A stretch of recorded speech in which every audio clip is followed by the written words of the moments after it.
3 घंटे का दौरा और गेम बदल गया। यूएई के प्रेसिडेंट इंडिया आए और साइन हुआ $1 बिलियन का डील। यूएई के प्रेसिडेंट शेख मोहम्मद बिन जायद सिर्फ 3 घंटे के लिए इंडिया दौरे पे आते हैं और वापस जाते हैं इंडिया के साथ यूएई के रिश्ते को और प्रगाढ़ करके। दोनों देशों के बीच एलएनजी ट्रेड के लिए $3 बिलियन का डील होता है। इंडिया कमिट करता है अगले 6 साल के अंदर इंडिया यूएई बायलैटरल ट्रेड को $200 बिलियन तक पहुंचाने का। और सबसे बड़ा बॉम्ब तब फटता है जब इंडिया यूएई की डिफेंस पैक्ट की नींव रखी जाती है। ये कोई नॉर्मल डिप्लोमेटिक विजिट नहीं थी।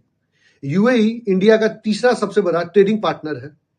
इंडिया यूएई एनुअली $100 बिलियन का ट्रेड करते हैं। इंडियन डायस्पोरा यूएई की इकोनॉमी की बैकबोन है। यूएई ने यह क्लियर सिग्नल दिया है, इंडिया सिर्फ मार्केट नहीं, एक स्ट्रेटेजिक पार्टनर है।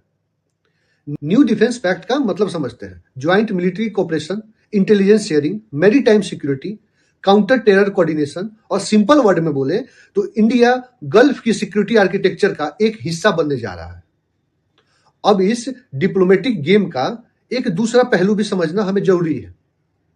जैसे जैसे तुर्की एक्टिवली ट्राई कर रहा है पाकिस्तान और सऊदी के जो डिफेंस ग्रुपिंग है उसको ज्वाइन करने का, और तुर्की पाकिस्तान ऑलरेडी दोनों डिफेंस पार्टनर है। इंडिया तुर्की का आइडियोलॉजी पुश करता है पॉलिटिकल इस्लाम को और मिलिट्री इन्फ्लुएंस को, और यही एक्सिस इंडिया के लिए कंफर्टेबल नहीं है।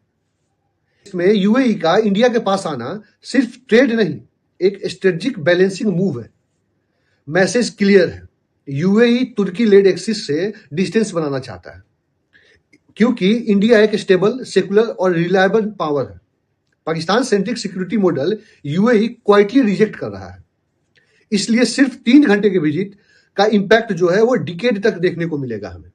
India UAE trade, energy, defence deal और पाकिस्तान तुर्की एक्सिस को साइडलाइन करना गल्फ पॉलिटिक्स में इंडिया का वेटेज बढ़ा रहा है। सवाल यह है, अब इंडिया केवल साउथ एशिया का नहीं, मिडिल ईस्ट का भी पावर प्लेयर बन चुका है। अब फ्यूचर डिसाइड करेगा कि भारत यूएई के रिश्ता और ये जो डिफेंस पैक्ट का न्यू जो रखा गया है वो कहां तक जाता है, और तुर्की क्या ज्वाइन करता है सऊदी पाकिस्तान जो डिफेंस कोऑपरेशन है उसको।